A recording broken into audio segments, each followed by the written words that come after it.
আল্লাহর রসুল বলেন, ক্বালা রাসূলুল্লাহি সাল্লাল্লাহু আলাইহি ওয়াসাল্লাম, বুইসতু লিউতাম্মিমা মাকারিমাল আখলাক। মাকারিমুল আখলাক, আখলাকের সর্বোচ্চ ইজ্জতের আখলাক, যেই আখলাক দিয়া মানুষ ইজ্জত পাবে, সম্মান পাবে, ওই সর্বোচ্চ আখলাকটা শিক্ষা দেওয়ার জন্য আল্লাহর রসুল সাল্লাল্লাহু আলাইহি ওয়াসাল্লাম বলেন, আমি আবির্ভূত, আমি আগমন করছি মানুষকে সর্বোচ্চ আখলাকটা এইটা শিক্ষা দেওয়ার জন্য আমার আগমন। পৃথিবীতে যত নবী আসছে, বাবা আদম থেকে শুরু করে আমাদের নবী পর্যন্ত, সব নবী রাসূলগণ এরা সবাই জাতির চরিত্র ঠিক করছেন, চরিত্রের উপরে মেহনত করেছেন। আমাদের নবীজিও চরিত্রের মেহনতের জন্য, চরিত্র গঠনের জন্য, মানুষকে মনুষ্যত্ব শিখাইতে, চরিত্র শিখাইতে আল্লাহর রসুল সাল্লাল্লাহু আলাইহি ওয়াসাল্লাম আগমন করেছেন। যিনি চরিত্রের শিক্ষক হবেন, মানুষকে সর্বোত্তম উঁচু চরিত্র যিনি শিক্ষা দিবেন, তার চরিত্র দুর্বল হইলে শিক্ষক হিসেবে তিনি প্রতিষ্ঠা পাবেন? এই কথা বলেন, পাবেন? পাবেন না। তো সুতরাং যিনি চরিত্র গঠনের শিক্ষক, তার শান আল্লাহ পাক সূরা কালামে বর্ণনা করেন, পয়গম্বর আপনিই তো চরিত্র শিখাইবেনই, কারণ ইন্নাকা লাআলা খুলুকিন আযীম, আপনাকে সর্বোত্তম চরিত্র মাধুরী আমি দান করেছি, নিশ্চয়ই আপনি সর্বোত্তম চরিত্র মাধুরীওয়ালা পয়গম্বর। আল্লাহু আকবার বলেন। আপনার জন্যই সর্বোত্তম চরিত্র, খুলুকে আযীম, খুলুক হাসান, করিম, আযীম। করিম হাসান এর চেয়েতে অনেক উঁচু আখলাক হলো খুলুকে আযীম। খুলুকে হাসান দিয়া, খুলুকে করিম দিয়া ওই জায়গায় পৌঁছা যায় না, খুলুকে আযীম দিয়া যেখানে পৌঁছা যায়। এ কারণে নবীজিকে খুলুকে আযীম দান করা হয়েছে। কেউ যদি খুলুকে হাসান, একজনকে, খুলুকে হাসানের উদাহরণ হলো সে কিসাস গ্রহণ করে, কারিমওয়ালারাও কিসাস গ্রহণ করে এবং ক্ষমা করে। যারা খুলুকে করিম তারা ক্ষমা করে দেয় মানুষকে। খুলুকে হাসান, কেউ তাকে আক্রমণ করেছে, সে প্রতিশোধ নেয়, কিসাস আল্লাহর পক্ষ থেকে যতটুকুন নেওয়ার অনুমতি আছে অতটুকুন নিয়ে ফেলায়। এটা আখলাকের বাইরের জিনিস না। কিন্তু খুলুকে করিম হলো না, প্রতিশোধ গ্রহণ করে না, কিসাস নেয় না, বরঞ্চ তাকে মাফ করে। আর খুলুকে আযীম হলো প্রতিশোধ তো নেই না, ক্ষমা তো করে, উল্টা যে ক্ষতি করেছে তার উপকার করে। খুলুকে আযীম, ইন্নাকা লাআলা খুলুকিন আযীম। নবীজির সিরাত বললে, সিরাত শুনলে নবীজি যে আসলে খুলুকে আযীম এটা সুস্পষ্ট হয়ে যাবে। যেমন সিরাতের কিছু খণ্ড আপনাদের সামনে পেশ করি। যেমন আল্লাহর রসুল একদিন এক জায়গায় আরাম করতেছেন, ঘুমোচ্ছেন, বিশ্রাম নিচ্ছেন। কাফের একটা আইসা নবীজির মাথা বরাবর খোলা তরবারি, ধারালো তরবারি নিয়ে দাঁড়ায় গেছে নবীজিকে মারতে। কিন্তু ঘুমন্ত মানুষকে মারা এটা কাপুরুষের আলামত। নবীজিকে ডাকতেছে, এই মুহাম্মদ, এই যে তরবারি লয়ে গলা বরাবর খাড়াইছি, ওঠো ওঠো, কে বাঁচাবে তোমাকে? মাইয়ামনিউকা মিন্নি, আমার এ তরবারির নিচ থেকে তোমাকে আজকে কে বাঁচাইব? আপনারা বলেন তো, বাঁচানেওয়ালা আসলে কে? জোরে বলেন, আওয়াজ করে জোরে বলেন, আরো জোরে করে বলেন। কেউ কাউরে বাঁচাইতে পারে? ভারত বাঁচাইতে পারবে? আমেরিকা বাঁচাইতে পারবে? যদি বাঁচাইতে পারতো তাহলে হাসিনার চেয়ার বাঁচাইয়া দিত মোদি সরকার, ঠিক না? কেউ কাউরে বাঁচাইতে পারে না। বাঁচানেওয়ালা কে? জোরে বলেন। এই ইহুদি বলে মাইয়ামনে ওকামিন্নি, তোমাকে কে বাঁচাবে? আল্লাহর রাসূল উঙ্গুলি উপরে উঠায়া বলেন আল্লাহ। বলেন একবার কন কন, আঙ্গুলটা উঠেই কন। নবীজি যেমনে কইছে হেমনে কন। কে বাঁচাবে? কে বাঁচাবে? আল্লাহর রাসূল যে আল্লাহ শব্দ উচ্চারণ করেছেন, নবীজির মুখে উচ্চারিত আল্লাহ শব্দের রব এর তাসির এত হয়েছে, ইহুদির হাত থেকে কাঁপতে কাঁপতে তরবারিটা মাটিতে পড়ে গেছে। শুয়ে থাকা পয়গম্বর শোয়ার থেকে উঠছেন, ইহুদির হাতের তরবারিটা পড়ে যাওয়া তরবারি নিজের হাতে নিয়া ইহুদির গলা বরাবর তরবারিটা ধইরার আল্লাহর রাসূল বলতেছেন মাইয়ামনিউকা মিন্নি, এবার তোমাকে কে বাঁচাবে? ইহুদি তো ইহুদি, সে কয় আন্তা, আপনি বাঁচাইবেন, আপনি আমাকে বাঁচাবেন। আল্লাহর রাসূল তাকে বললেন যাও, তোমাকে মাফ করে দিলাম। ইচ্ছা করলে এখন তোমার গলা কাটতে পারতাম। নবীজির আখলাক, খুলুকে আজিম পয়গম্বর, মাফ করে দিলেন। একটু আগে কিন্তু গলায় ধরছে তরবারি। এ কারণে আল্লাহর রাসূল বলেন এই মুআজ, তুমি কি চরিত্রওয়ালা হইতে চাও? তাহলে খুযিল আফওয়া ওয়া'মুর বিল উরফ, খুযিল আফওয়া ওয়া'মুর বিল উরফি ওয়া আ'রিজ আনিল জাহিলিন। মানুষকে ক্ষমা করতে থাকো, আফু দরগুজার হও। কেউ তোমাকে কষ্ট দিল, তারে মাফ করে দাও। ক্ষমা করা এটা একটা আখলাক, ক্ষমা করতে পারাটা আখলাক। মানুষকে মাফ করবা, বেশি বেশি ক্ষমা করবা।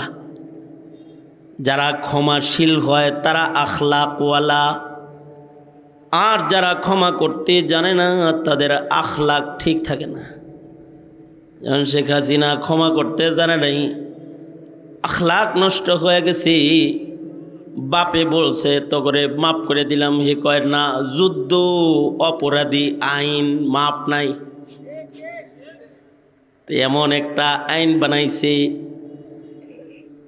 দুঃখজনক হলো ক্ষমা ভুলে গেলে মানুষ জালিম হয়ে যায়। এক সময় যুদ্ধ অপরাধী আইন বানায়া এক আধজন যুদ্ধ অপরাধী ধরলেও বহু টুপি দাড়ি পাঞ্জাবি ওয়ালার উপরে এই আইন দিয়া জুলুম কইরা জালেম হয়েছে। যুদ্ধ অপরাধের সাথে যাদের সম্পৃক্ততা নাই তাদেরকেও গ্রেফতার করেছে। তাদেরকেও হিন্দু যে মামলা করছে, হিন্দুর মামলায় একটা সরল মনা মুসলমানকে যুদ্ধ অপরাধী বানাই দিছে। ক্ষমা করতে জানতে হয়, ক্ষমাটা আখলাক। যারা ক্ষমা করে তারা আখলাকি হয়, তাদের চরিত্র সুন্দর হয়। আল্লাহর রাসূল সাল্লাল্লাহু আলাইহি ওয়াসাল্লাম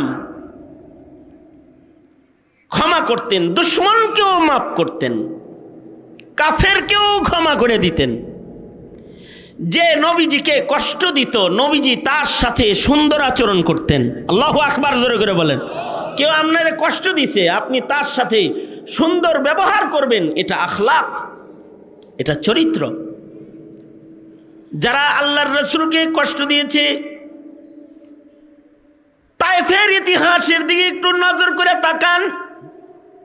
নবীজিকে কেমন কষ্ট তারা দিয়েছে। আল্লাহর রাসূল কালিমার দাওয়াত দিতে গিয়েছেন, যে বলেছেন ইয়া আইয়ুহান নাস কুলু লা ইলাহা ইল্লাল্লাহ, এই জমিনের মানুষ তোমরা বলো লা ইলাহা ইল্লাল্লাহ তুফলিহুন, তোমরা সফল হয়ে যাবে, জান্নাতের মালিক হয়ে যাবে। কারণ আল্লাহ পাকের ওয়াহদানিয়ত যারা স্বীকার করে, একবার যারা জবানে বলে লা ইলাহা ইল্লাল্লাহ মুমিনান বিকলবিহি দাখালাল জান্নাহ, যার মুখে একবার উচ্চারিত হবে লা ইলাহা ইল্লাল্লাহ, সে আল্লাহর জান্নাতে যাবে। আল্লাহর রাসূল এই কথাটা বলতে তায়েফে গেছেন, নবীজিকে এই পরিমাণ পাথর মারছে। সিরাত লেখে আল্লাহর রাসূল রক্তাক্ত ক্ষতবিক্ষত দেহে মাটির ভেতরে আল্লাহর নবী পড়ে গেছে, অজ্ঞান হয়ে গেছে। ওরা আল্লাহর রাসূলের মাথায় পানি দিয়া হুশ আনায় আবার দাঁড় করে পাথর মারছে। নবীজি আবার অজ্ঞান হয়ে বেহুশ হয়ে পড়ে গেছে। ওরা এত বড় জালেম যে ওরা আবার রাসূলকে মাথায় পানি দিয়া হুশ আসছে, হাবিবে কিবরিয়াকে পাথর মেরে মেরে জখম করেছে, রক্তাক্ত করেছে। এ তায়েফে পাথরের আঘাতে নবীজির দেহে কেমন জখম হয়েছিল, আম্মা জান আয়েশা সিদ্দিকা রাদিয়াল্লাহু আনহা নবীজির পিঠ ডলে দিতেন, গোসল করাতেন, পিঠে তেল ডলে দিতেন। দিন আল্লাহর রাসূলের ক্ষত বিক্ষত দেহটা তেল দিচ্ছেন, আর আল্লাহর রাসূলকে বলতেছেন, ওগো সরকার, ওগো সরদার, আপনার কি কখনো বসন্ত রোগ হয়েছিল নাকি? পিঠে এত কিসের দাগ? আল্লাহর নবী বলে, আয়েশা, বসন্ত পয়গম্বরদেরকে মহান আল্লাহ দেন না, এটা বসন্তের কোনো দাগ না, এটা যে আমি তায়েফে মানুষকে আল্লাহর কথা বলতে গিয়েছিলাম, ওরা যে চতুর্দিক থেকে আমায় পাথর মারছে, এটা তায়েফের জালিম বাচ্চাদের নিক্ষিপ্ত পাথরের আঘাতের দাগ।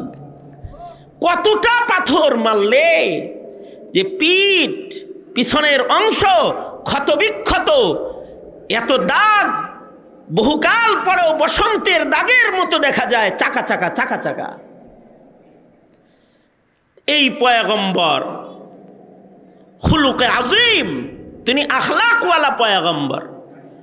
তিনি তায়েফে যখন অজ্ঞান হয়ে রক্তাক্ত পড়ে রইছেন, এত রক্ত ঝরছে আল্লাহর রাসূলের গায়ের থেকে যে নবীজির পা দুকা স্যান্ডেল দুইটা নবীজির পায়ের তালুর সাথে রক্ত জমাট বেঁধে রৌদ্রের তাপে শুকায় আটকায় গেছে।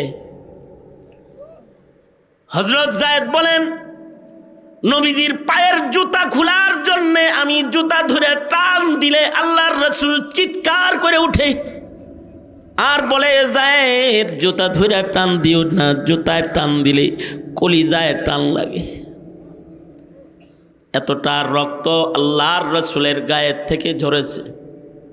ফিরিস্তা এসে বলে, সরকার গো, আপনার গায়ের ঝরার রক্তের এ দৃশ্য দেখে আল্লাহ তাআলা এ পাহাড়ের ফিরিস্তা আমাকে পাঠাইছেন। আপনি যদি আদেশ করেন তাহলে দুই পাহাড়কে চাপা দিয়া তায়েফবাসীকে জমিনের সাথে আমি মিশায়া দিব। একটু অনুমতি দেন। তায়েফবাসী যারা আপনাকে আক্রমণ করেছে, আঘাত করেছে, পাথর মেরেছে, ওগরে দুই পাহাড়ের চাপা দিয়া মাটির সাথে নিঃশেষ করে মিশায়া দেই।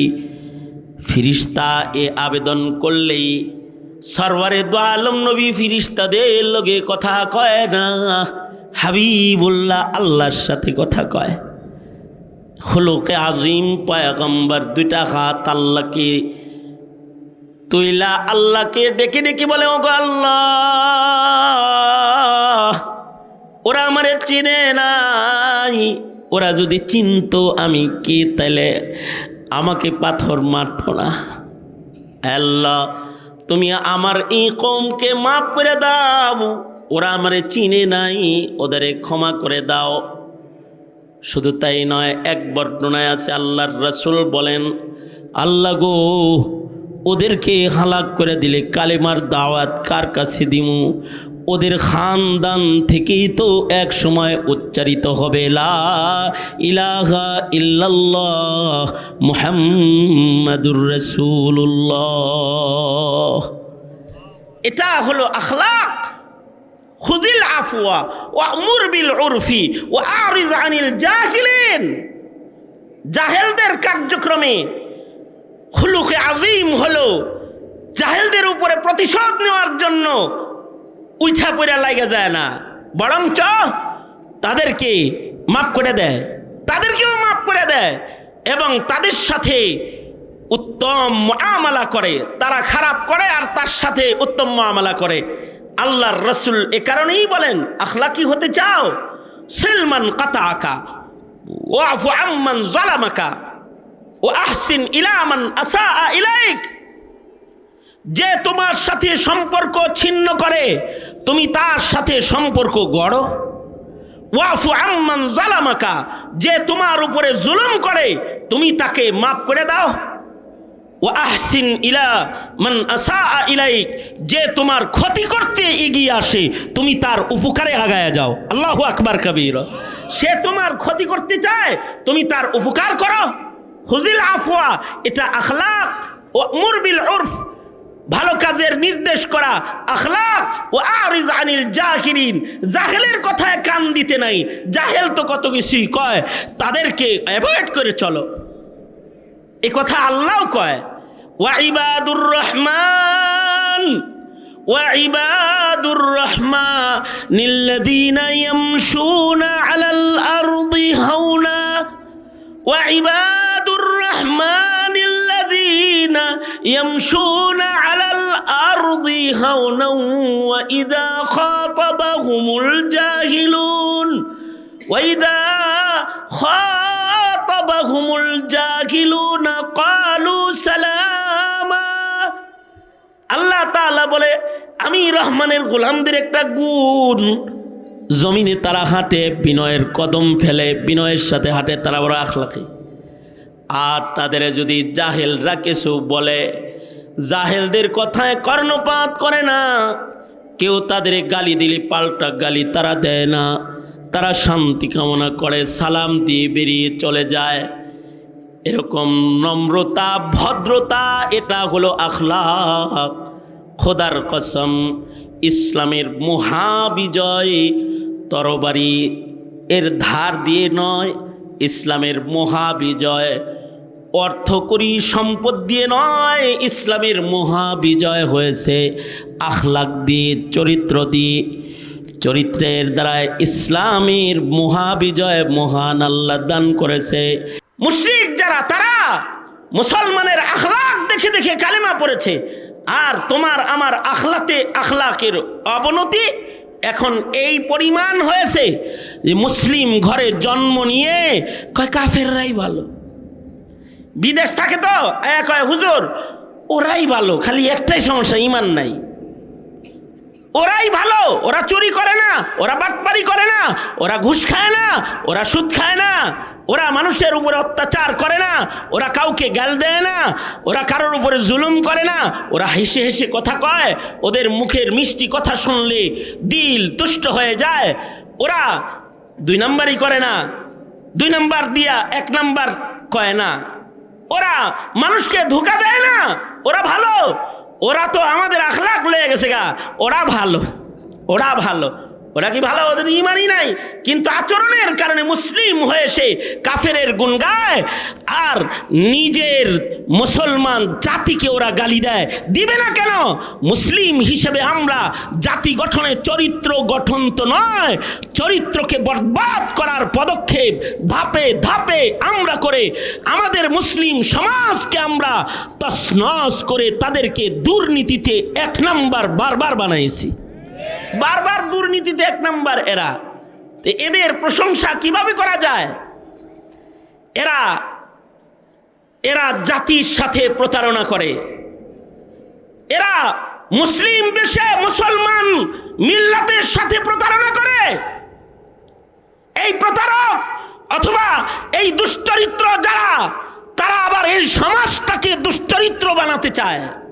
সমাজের প্রত্যেকটা মানুষের চরিত্র নষ্ট করে এদেরকে ইনসানিয়তের বাউন্ডারির বাইরে নেওয়ার চক্রান্ত তারা করে। আমরা তাদের তালেও তো তাল দিয়ে যাই, কারণ আমরা আখলাক কি জিনিস এটা চিনার মতো মাদ্দা এখন আমাদের ভেতরে যেন নাই। ভালো আর মন্দ, হালাল আর হারাম, ন্যায় আর অন্যায় বুঝার যোগ্যতা মুসলিম সমাজের মুসলমানের কাছ থেকে ধীরে ধীরে ধীরে ধীরে উঠে যেতে শুরু করেছে, উঠে যাচ্ছে। আখলাক নাই, অথচ ইসলামের মহাবিজয় অস্ত্রে নয়, ইসলামের মহাবিজয় যেটা এটা চরিত্রের কারণে হয়েছে। চরিত্রের কারণে ইসলামের মুসলমানের চরিত্র দেখে একজন মুসলমান না, দলে দলে মানুষ কালেমা পড়ে মুসলমান হয়েছে। হাদিসে আছে আল্লাহর রসুল সাল্লাল্লাহু আলাইহি ওয়াসাল্লাম মসজিদে নববীতে বসে আছেন। আমি এখনকার মসজিদে নববীর কথা বলছি না, আমি তখনকার মসজিদে নববীর কথা বলছি। এখনকার মসজিদে নববী এইটার আকর্ষণ যদি এত হয় যে সারা দুনিয়া থেকে মানুষ গিয়ে এই মসজিদে এক রাকাত নামাজ পড়ার জন্য যদি পাগল হয়ে যায়, তাইলে ওই দিনের 1400 বছর আগের মসজিদে নববী, যেই মসজিদে নববীর মুয়াজ্জিন হলেন হাবশি বেলাল, যার আজান না হলে আরশে আজিম পর্যন্ত আজানের আওয়াজ যায় না। আল্লাহু আকবার, জোরে করে বলেন আল্লাহু আকবার। আর যেই মসজিদের ইমাম হলেন সাইয়্যিদুল মুরসালিন, ইমামুল মুরসালিন মুহাম্মদুর রাসূলুল্লাহ সাল্লাল্লাহু আলাইহি ওয়াসাল্লাম, তিনি ইমামতির মুসল্লায় দাঁড়িয়ে মুসল্লিদের নামাজকে পরিচালনা করেন। তিনি যখন নামাজের সালাম ফিরায়া মুসল্লিদের দিকে ঘুরে বসে যায়, তো সাহাবীরা নবীরে এক নজর দেখা 2 দিনের ক্ষুধার জ্বালা পেটে থাকলে সেটাও নিভে যায়। আমি সেই মসজিদের কথা বলছি যে আল্লাহর রসুল সাল্লাল্লাহু আলাইহি ওয়াসাল্লাম যখন এই মসজিদে নববীর ইমাম, আল্লাহর নবী মসজিদের ইমাম, আল্লাহর রসুল নামাজের পরে বসে আছেন। সাহাবায়ে কেরাম সরওয়ারে দু আলম নবীর চেহারা তাকায় তাকায় দেখতেছেন। নবীজি সাহাবায়ে কেরামদেরকে কথোপকথন করছেন, শরিয়াত শিক্ষা দিচ্ছেন।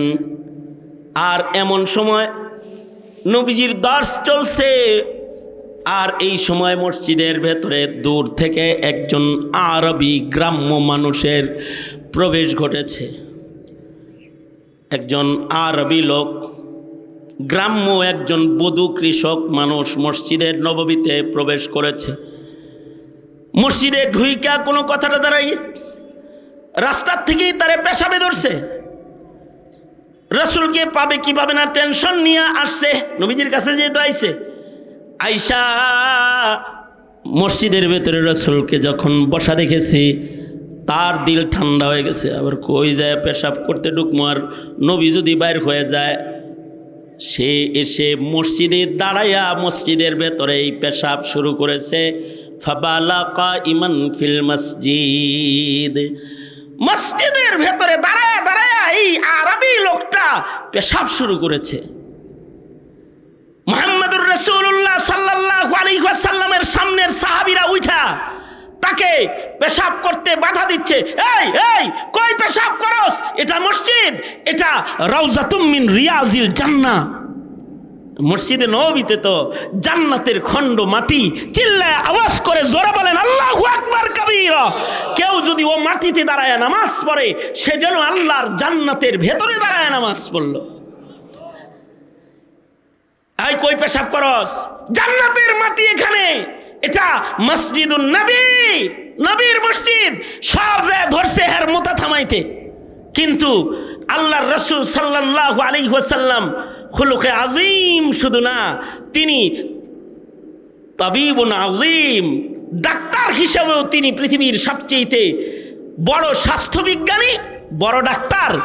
পেশাবের মাঝখানে কারোর পেশাব থেমে গেলে দৈহিক ক্ষতি হবে, আল্লাহর রসুল এটাও জানেন।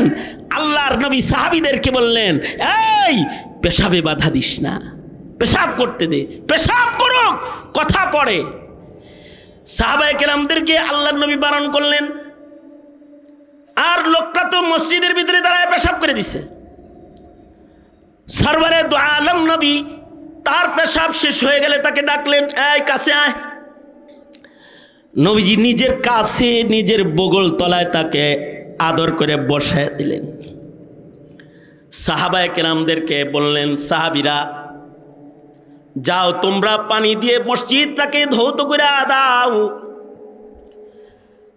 মসজিদটাকে তোমরা পবিত্র করো, ধৌত করো, পরিষ্কার করো। সাহাবীরা মসজিদ ধৌত করলো, পরিষ্কার করলো। আর আল্লাহর নবী রাহমাতুল লিল আলামিন সাইয়্যিদুল মুরসালিন মুহাম্মাদুর রাসূলুল্লাহ সাল্লাল্লাহু আলাইহি ওয়াসাল্লাম আরবীকে বগল তলায় বসায় লইলেন। আল্লাহর রাসূল তাকে জিজ্ঞেস করলেন, কোত্থেকে আসছো? বহু দূর থেকে মরুপ্রান্তর পার হয়ে আমি একজন কৃষক মানুষ তোমার কাছে আসছি। কি জন্য এসেছো বলো? লোকটা বলে, শুনছি তোমার কাছে অনেক মানুষ টাকা পয়সা এনে দিয়ে যায়, আর তুমি বড় দানবীর, তুমি মানুষকে দুই হাতে বিতরণ করো। তাই আমি তোমার কাছ থেকে কিছু পাওয়ার জন্য আইছি। পাওয়ার জন্য যার দরবারে আইছে তার দরবারে দাঁড়ায় পেশাব করছে। এই যুগের চেয়ারম্যানের দরবারে যায় যদি এরকমটি কেউ করে, কেন দিয়া বাইর করে দিব কার্যালয় থেকে। আর এমপির দরবারে যদি যায়, ওরে পিটায় ওখানে লগি বৈঠার সামান বানায় ফেলাই দিব, পিটায় মাইরা ফেলাই দিব। কিন্তু সরওয়ারে দু আলম নবী, নবীজির আখলাক, নবীজির কাছে কেউ কিছু দিয়া গেলে নবী নিতেন না, মালিক বানায়, নিজে মালিক হয়েও নবীজি এটা বিতরণ করতেন। এটা একটা আখলাক। এই আখলাক নায়েবে নবীদের ভেতরে উত্তরবঙ্গের একজন নায়েবে নবী ছিলেন ইউসুফ নিজামী রহমাতুল্লাহ আলাইহি। ইউসুফ নিজামী রহমাতুল্লাহ আলাইহি মরার আগে বিল্ডিং করে যায় নাই, বড় একটা মার্কেট ছেলে সন্তানের জন্য বানায় দিয়ে যায় নাই।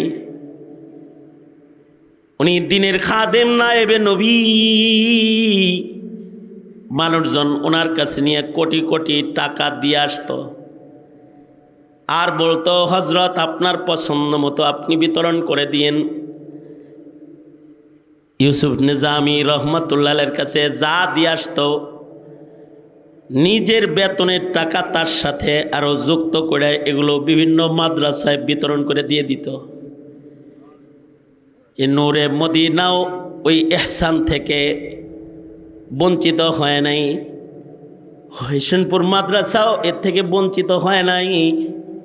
এই উত্তরবঙ্গের যত আইম্মায়ে কেরাম আছে, যত মাদ্রাসাওয়ালারা আছে, তারা 7 নম্বর হুজুরের কামরার সামনে দিয়ে হাঁটতো, ঢুকার সাহস পাইতো না, হাঁটতো তো ডাক দিদাই মাদ্রাসার খবর কি, টাকা পয়সা আসেনি, বোর্ডিং ঠিক মতো চলেনি, জিগাইতেন। আর জিগায়া জিগায়া নিজের হাতে গোপনে তাদেরকে দিয়ে দিতেন। এ কারণে আলেমরা বলে উত্তরবঙ্গের হাতিম তাই হলো, উত্তরবঙ্গের হাতিম তাই ছিলেন ইউসুফ নিজামী রহমাতুল্লাহ আলাইহি।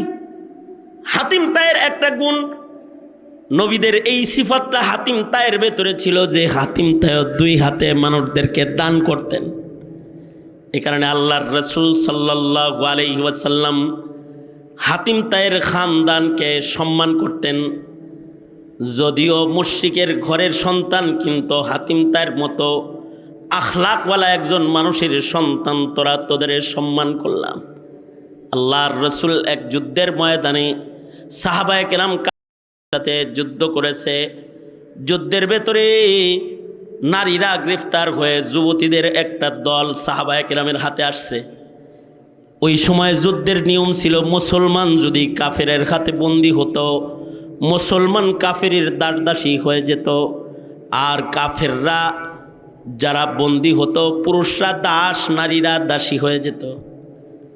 যুদ্ধে দাসী আটকা পড়েছে, আসামি আটকা পড়েছে, তরুণী মেয়েরা যুদ্ধের ময়দানে গ্রেফতার হয়েছে।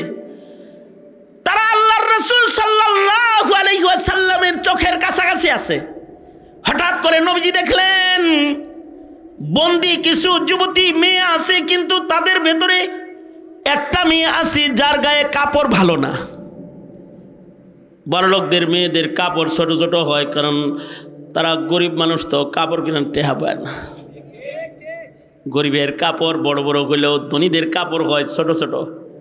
হাতিম তায়ের মেয়ের গায়ে কাপড়গুলা খুব ছোট ছোট। অর্ধলঙ্গ দেখো, অর্ধলঙ্গ দেখো। আল্লাহর রাসূল সাল্লাল্লাহু আলাইহি ওয়াসাল্লাম সাথে সাথে আল্লাহর নবীজির কাছে নারীর কত সম্মান। আল্লাহর রাসূল নিজের গায়ের মুআজ্জাম চাদর, আল্লাহর নবী নিজের চাদর মোবারক খুলে ফেললেন। একজন সাহাবীকে বললেন, সাহাবীরে আমার এই চাদরটা দিয়া ওই মেয়েটার বদন ঢেকে হিজাব পর্দা বুরকা বানায় দাও। আল্লাহর রাসূল নিজের গায়ের চাদর খুলে মুশরিক মহিলার ইজ্জত ঢেকে দিতেছে। ইসলামের নারীর ইজ্জতের কত দাম! আল্লাহর রাসূল যখন নিজের হাতে নিজের গায়ের চাদর খুইলা মুশরিক মেয়েটাকে দিয়ে দিচ্ছে, সাহাবীরা চিল্লায় উঠছে, হায় হায়, রাসূলের গায়ের চাদর একটা মুশরিক মেয়ে পায়ে যাইতেছে, নবীর গায়ের চাদরের মালিক হয়ে যাইতেছে একটা মুশরিক মেয়ে। সাহাবা একরাম চিল্লাইতেছে, কারণ আছে, কারণ হলো যে চাদরের মধ্যে হাবিবে কিবরিয়া মুহাম্মাদুর রাসূলুল্লাহ সাল্লাল্লাহু আলাইহি ওয়াসাল্লামের দেহ মুবারক লাগছে। যে কাপড়ের ভেতরে নবীজির গায়ের ঘাম লাগছে, এই কাপড়টার তো অনেক দাম। নবীজির হাতের ছোঁয়া লাগলে পানির দাম, নবীর গায়ের সাথে কাপড়ের ছোঁয়া লাগলে কাপড়ের দাম। আমার নবীর গায়ের সাথে যদি মাটির ছোঁয়া লাগে, ওই মাটিটারও অনেক দাম।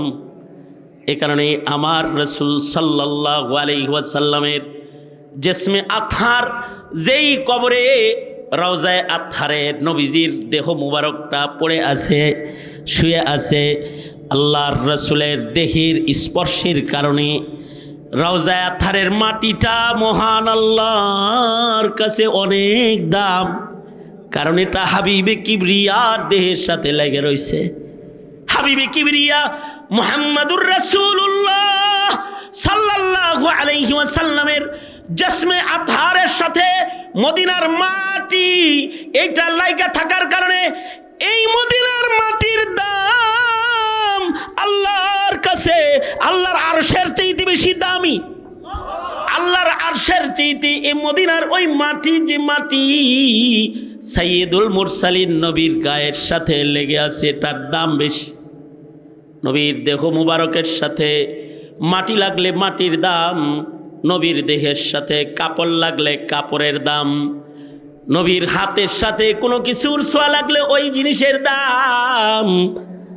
এ কারণে তো নবীর দেহের সাথে দেহ লাগানোর জন্য সাহাবীরা পাগল ছিল, বাহানা খুঁজত কেমনে নবীর দেহের সাথে নিজের দেহটা ঘষা লাগানো যায়। কারণ যদি আল্লাহর রাসূলের গায়ের সাথে নিজের গাকে একটু ঘষা রাখা যায়, মহান রব্বুল আলামিন রহমাতুল লিল আলামিন নবীর গায়ের সাথে ঘষা লাগা বদনটাকে হয়তো বা দোজকের আগুনের ভেতরে ফেলায় আল্লাহ জ্বালাইবে না। আল্লাহর রাসূল সাল্লাল্লাহু আলাইহি ওয়াসাল্লামের দেহের সাথে যে কাপড় লাগে, ও কাপড়ও দাম। এ কারণে সাহাবীরা চিল্লায়, হায় হায়, আল্লাহর রাসূলের গায়ের মুআজ্জাম চাদর এটা একটা মুশরিক মেয়ে পায়ে যেতেছে, হায় আমি যদি পাইতাম এটা কাফন বানাইতে পারতাম। সাহাবীরা আফসোসে চিৎকার করে কাঁদতেছে, কারণ নবীর গায়ের সাথে লাগা কাপড়ের দাম তো সাহাবীদের কাছে অনেক। যেমন উম্মে হাবিবা রাদিয়াল্লাহু আনহা, হযরত আম্মা জান উম্মে হাবিবা যখন মদিনাতুল মুনাওয়ারাতে নবীজির কাছে থাকতেন, আবু সুফিয়ান মাঝে মধ্যে নিজের মেয়েরে দেখার জন্য, তখন আবু সুফিয়ান মুসলমান হয় নাই, মেয়ের মোহব্বতে মাঝে মধ্যে মক্কা মুআজ্জামাত থেকে মদিনায় যায়া চুপি চুপি নিজের মেয়েকে রাসূলের ঘরে দেখে আসতেন। একদিন হঠাৎ করে আবু সুফিয়ান গেছে হযরত আম্মা জান উম্মে হাবিবার ঘরে, মদিনায় যায় হঠাৎ করে মেয়ের সাথে দেখা করতে ঢুকে পড়ছে। আল্লাহর রাসূল সাল্লাল্লাহু আলাইহি ওয়াসাল্লামের ঘরে আসতেছে আবু সুফিয়ান। এইটা দেখার সাথে সাথে আম্মা জান হযরত উম্মে হাবিবা নবীজির চৌপায়া চকির উপরে চাদর বিছায় রাখছিলেন। রসুল আসবে, রসুল বসবে, রসুল শুইবে। আম্মা জান যখন দেখছে বাবা আবু সুফিয়ান আইতাছে, সাথে সাথে যে চাদরটা বিছানায় রসুলের জন্য বিছায় রাখছে, নিজের হাতে আম্মা জান হযরত উম্মে হাবিবা চাদরটাকে টান দিয়ে বিছনার থেকে উঠায় ফেলেছে। আবু সুফিয়ান ভেতরে ঢুকে কাণ্ডটা দেখে ফেলেছে।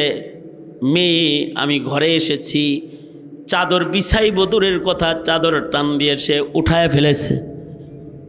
কোনো কথা না বলে সরাসরি বলতেছে, মেয়েরে, বাপ হিসেবে তুই আমার মেয়ে কন্যা, তোকে দেখতে আমি আসলাম। ঘরের দরজায় দাঁড়ায় দেখলাম বিছনায় সুন্দর একটা চাদর বিছান্না ছিল, চাদরটারে তুই টান দিয়া উঠায় ফেললি। কিরে মেয়ে, চাদরটারে উঠাইলি কেন? এটা আগে বল। চাদরের ভেতরে কি এমন কোনো কিছু ছিল যেই চাদরে আমি বসা ঠিক না, নাকি আমার মতো মানুষের জন্য ওই চাদরটা এত বেশি দামি চাদর যে এই চাদরে তোর বাবার মতো কম দামি মানুষে বসানো উচিত না? কোন কারণে উঠাইলি?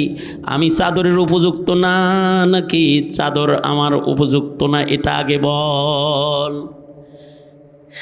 এই কথা যখন আম্মাজান হযরত উম্মে হাবিবাকে আবু সুফিয়ান বলছে,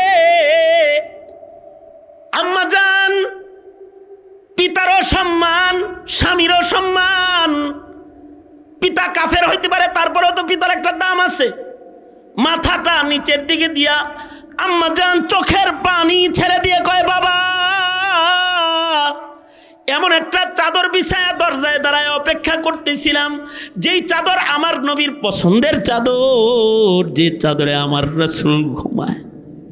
বাবা গো, যে চাদরের সাথে আমার নবীর গায়ের ছোঁয়া আছে, যে চাদরে সাইয়্যিদুল মুরসালিন রাহমাতুল লিল আলামিন নবী ঘুমায়, আরাম করে, সাইয়্যিদুল মুরসালিন নবীর শোয়ার পছন্দের চাদরের সাথে কোনো মুশরিক বাবার গায়ের ছোঁয়া লাগুক, এটা একজন ইমানদার হিসেবে আমি বরদাস্ত করতে পারি না। এই কারণে আমার নবীর সম্মানে বাবা চাদরটাকে টান দিয়ে উঠায় ফেলেছি, মাফ করে দিও। আল্লাহর রাসূলের সাথে কোনো কিছু লাগলে এটা এরকম দামি হয়, এটা এত দামি হয়। নবীজির নিসবতেরও অনেক দাম। এ কারণেই তো ১৫০০ বছর পরে আমরা দুনিয়াতে আসলেও জান্নাতে যাব সবার আগে, কারণ আমাদের সাথে সাইয়্যিদুল মুরসালিন নবীর নিসবত লাগা আছে, যে আমরা উম্মতি মুহাম্মাদির দপ্তরে আমাদের নাম চিল্লায়া জোরে আওয়াজ করে বুলন্দ আওয়াজে উচ্চ স্বরে জবান খুলে সকলে মিলে বলেন আলহামদুলিল্লাহ। নবীজির নিসবতের তো দাম। আল্লাহর রাসূল সাল্লাল্লাহু আলাইহি সাল্লাম নিজের গায়ের চাদর খুইলা মুশরিকের ইজ্জত ঢাকার জন্য দিয়া দিছে। আল্লাহর নবী মুশরিকের ইজ্জত রাখতেছি, আর তুমি তোমার সন্তানরে এতটুকু আদর্শ শিখাও নাই যে তোমার সন্তান মুসলিম ঘরে জন্ম হয়েও মুসলমানের বুরকা ধরে শিক্ষাঙ্গনে টানাটানি করে। সমাজের বুরকাওয়ালা ইজ্জতওয়ালা নারীদেরকে তোমার সন্তান তিরস্কার করে, বুরকাওয়ালি বলে ডাক দেয়, কখনো হিজাব ধরে টান দেয়।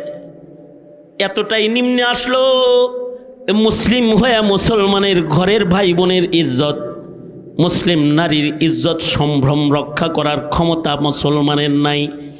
পক্ষান্তরে মুহাম্মাদুর রাসূলুল্লাহ সাল্লাল্লাহু আলাইহি ওয়াসাল্লাম নিজের গায়ের মুআজ্জাম চাদর একটা মুশরিকের ইজ্জত ঢাকার লেগে বুরকা বানায় দিয়ে দিতেছে। সাহাবীরা চিল্লায়, হায় হায়, নবীর গায়ের চাদর একটা মুশরিক পায়ে গেল রে। আল্লাহর রাসূল সাহাবীদেরকে বলে, নারী মায়ের জাত, এদের বড় দাম, আওয়াজ করো না, তার পর্দা হতে দাও, তার দেহ ঢাকতে দাও।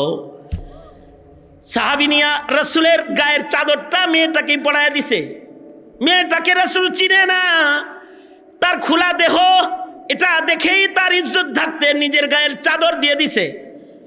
মেয়েটা আবার চাদর দিয়ে নিজের মুখটা ঢাইকা সুন্দর করে আবরু করে বোরকা বানায় ঢাইকা ঢুইকা ধীরে ধীরে ধীরে ধীরে আমার নবীর কাছাকাছি এসেছে।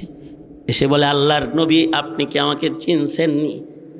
আমি কিন্তু আরবের এক মশহুর মানুষের কন্যা। আমার বাবার নাম হাতিম তাই, আমার ভাই আদি, সেও গ্রেফতার হয়েছিল যুদ্ধে, সে পলায়ন করে বাড়ি চলে গেছে। সে চতুর, সে চলে গেছে, আমি যেতে পারিনি, আমি গ্রেফতার। আমি কিন্তু বাবা হাতিম তাইয়ের সন্তান, আমার বাবার নাম হাতিম তাই। আল্লাহর রসুল সাথে সাথে বললেন, তোমার বাবা মুশরিক হলেও একজন চরিত্রবান মানুষ ছিল, যে সে পরের উপকার করত, সাখী ছিল। খায়রুন নাস মান ইয়ানফাউন নাস, মানুষের দ্বারায় যে মানুষ উপকারী হয় সে মানুষটা ভালো মানুষ, দামি মানুষ, বড় মানুষ। তোমার বাবা সাখী মানুষ ছিল, তুমি তার কন্যা। যে আমি হাতিম তাইয়ের কন্যা। আল্লাহর রসুল সাথে সাথে বললেন, যাও, তোমার বাবার সাখাওয়াতের গুণের কারণে তুমি বন্দী হয়েছিলা, গ্রেফতার হয়ে গেছিলা, তোমাকে বন্দিশালা থেকে মুক্তি দিয়ে দিলাম, তোমাকে আজাদ করে দিলাম, যাও তুমি আজাদ। মেয়েটা বলে, সাইয়্যিদুল মুরসালিন, আমারে একা আজাদ করলে হবে? আমাকে আজাদ করলে হবে না, আমার সাথে বান্ধবীরা তো অনেক আছে, সবাই দাস দাসী হয়ে যাবে আর আমি একা আজাদ হয়ে যাব। এটা হয় না। যদি আজাদ করেন তো সবাইরে করবেন, না করলে আমিও দাসী হয়ে মুসলমানদের ভেতরে থেকে যেতে প্রস্তুত রয়েছি। একা একা হুররিয়াত নিয়া, আজাদি নিয়া একা একা ঘরে যাইতে আমার লজ্জা হয়। আল্লাহর রসুল তাকে বললেন, বাপের কিছু গুণ তোর ভিতরে আছে। डॉक्टर इकबाल बोले सन, बाप का इल्म ना अगर बेटे पर अजबर हो तो पेसर काबिल मीरा से पिदर क्यों कर हो। बाप का इल्म ना अगर बेटे पर अजबर हो तो पेसर काबिल मीरा से पिदर क्यों कर हो। বাপের কিছু গুণ তোর সন্তানের মতে যদি পাওয়া যায় তাহলে সন্তানটা বাবার যোগ্য সন্তান হয়। বাপের সিফত সন্তানের ভিতরে আসলে সন্তানটা বাবার যোগ্য সন্তান হয়।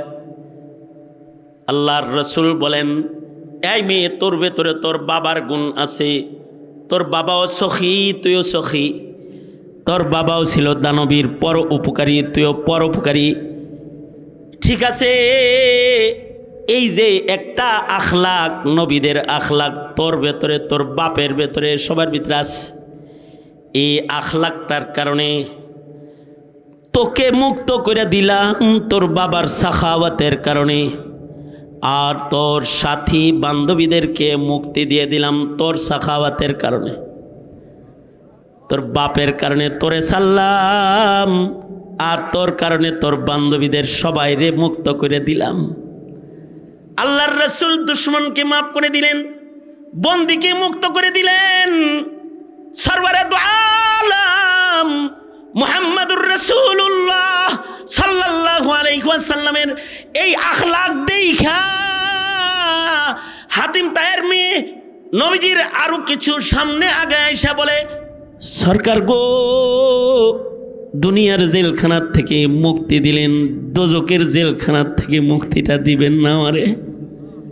ওগো সরকার, দুনিয়ার জেলখানার থেকে মুক্তি দিলেন, আগুনের জেলখানার থেকেও এখন আমারে মুক্ত করে দেন, আমাকে পরায়া দেন লা ইলাহা ইল্লাল্লাহু মুহাম্মাদুর রাসূলুল্লাহ।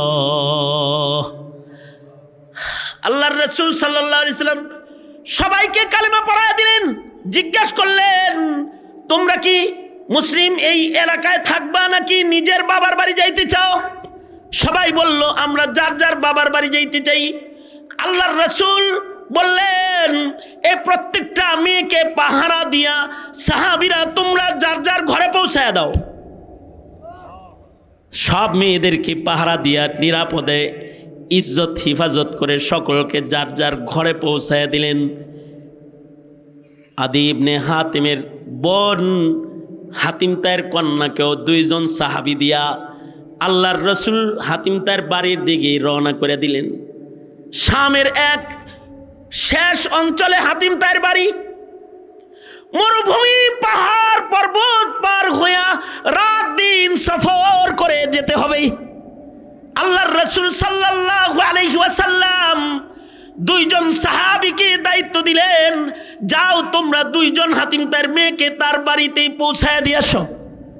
দুইজন সাহাবী রাত দিন মরুভূমিতে হাইটা পাহাড়ের চিপাচাপা জঙ্গল পার হয়ে কয়েকদিন সফর করে হাতিম তার মেয়েকে দুইজন সাহাবী গার্ড দিয়া হাতিম তার বাড়ি পর্যন্ত পৌঁছায় দিলে, হাতিম তার মেয়ে যখন নিজের বাবার বাড়ির দরজায় দাঁড়ায় নিজের ভাই আদিকে ডাক দিয়েছে, আদি ভাই তুমি পালায় এসেছো আর মহান আল্লাহ আমাকে নিয়ে এসেছে।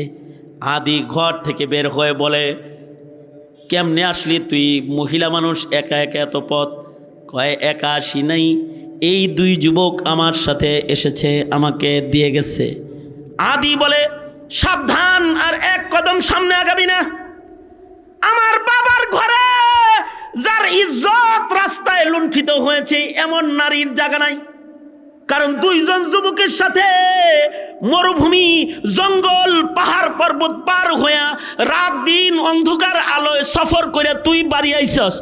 এই দুই যুবক মিলা না জানি রাস্তায় কত জেনা ব্যভিচার তোর সাথে করেছে। তোর মতো বোনকে আমি আমার ঘরে জায়গা দিতে পারবো না। যা, চলে যা, বেরিয়ে যা। যার সাথে রাস্তা চলছস, যাদের সাথে পথ চলছস, যাদের সাথে রাস্তায় ফুর্তি করেছিস, তাদের সাথে চলে যা। এবার কিন্তু হাতিম তায়ের কন্যা গরম হয়ে গেছে, মাথা উঁচু করে বলে, ভাই নিজের মতো সবাইকে ওজন করিস না। ভাই একটু থাম, তোর জবানটাকে একটু বন্ধ কর। কাদেরকে তুই ইজ্জত হরণকারী যুবক বলস? এরা মুহাম্মদুর রাসূলুল্লাহ সাল্লাল্লাহু আলাইহি ওয়াসাল্লামের হাতের মুসলমান। এরা নবীর কাছ থেকে চরিত্র শিক্ষা, চারিত্রিক গুণের মানুষ তারা। এই দুই যুবক সরওয়ারে দু আলম নবীর ছাত্র, সরওয়ারে দু আলম নবীর হাতে গড়া সাহাবী। ভাইরে, আমিও তো সরওয়ারে দু আলম নবীর হাতে কালেমা পড়ে মুসলমান হয়েছি।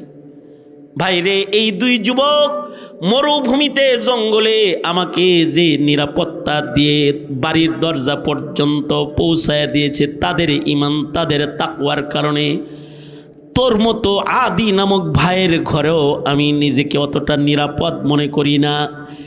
একজন মুসলিম যুবকের পাহারায় আমি যতটা নিরাপদ ছিলাম, নিজের মতো মনে করবি না। এরা নবীর পরশে ধন্য, পরশ পাথরে ধন্য, স্বর্ণ যুগের স্বর্ণ মুসলমান। ঠিক আছে, তোর ঘরে জায়গা নাই, আমি চললাম মদিনায়। মেয়েটা সাহাবীদের সাথে বলে, চলো আমার এই রাসূলের কাছে লয়ে যাও। মেয়েটা যখন পথ চলতে শুরু করেছে, আদি ইবনে হাতেম পেছন থেকে চিৎকার করে বলে, বোন চরিত্রের গুণটা একাই নিয়া একা একা সফল হইবা? তুমি একা যাইবা কেন? তোমার ভাইটারও ওই চরিত্রবান মহাপুরুষের সান্নিধ্যে একটু লইয়া যাও। আমিও কালেমা পড়ে মুসলমান হয়ে গেলাম, তারাও কালেমা পড়ে মুসলমান হয়ে গেছে। এক পর্যায়ে আদি ইবনে হাতিমের নেতৃত্বে শত শত শত কালেমা পড়ে মুসলমান হয়ে খুলুকে আজিম পয়গম্বরের ছাত্র হতে মদিনায় তায়েবায় নবীর মসজিদে হাজির হয়েছে।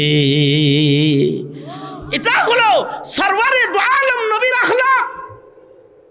বদু লোকটা কয় কি, আল্লাহর নবী শুনেছি আপনার কাছে মাল দৌলত আসে আর আপনি দুই হাতে এগুলো বিতরণ করেন, হের লেগা ত্রাণ নিতে আসছি, মাল নিতে আসছি।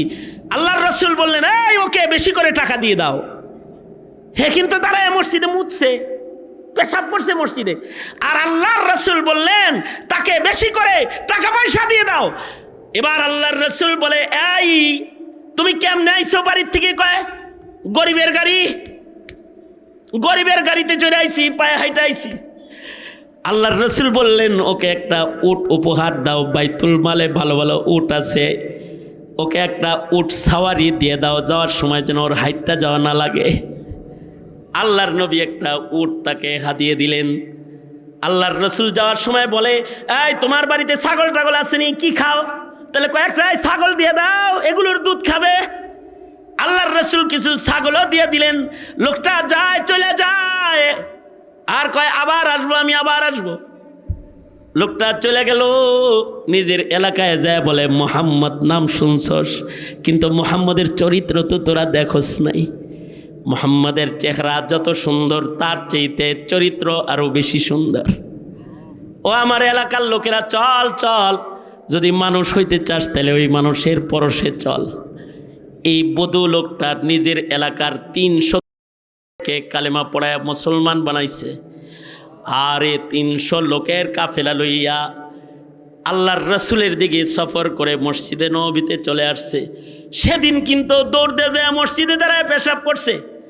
আজকে দরজা দ্বারা ইশারা করতেছে, ও সাইয়্যিদুল মুরসালিন, আমার দিকে একটু তাকান, আমি কিন্তু ওই যে সে আসছি, আমি কি একটু ভিতরে ঢুকমু?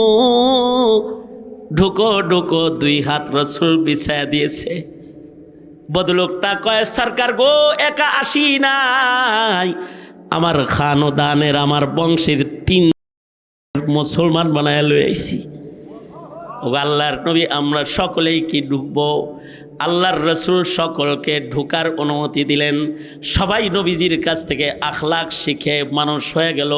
আল্লাহর রসুল বলে, আমার পরশে যে সাহাবিগুলা ধন্য হয়েছে, আসহাবি কান্নুজুম বিআইহিম ইক্তাদাইতুম ইহতাদাইতুম।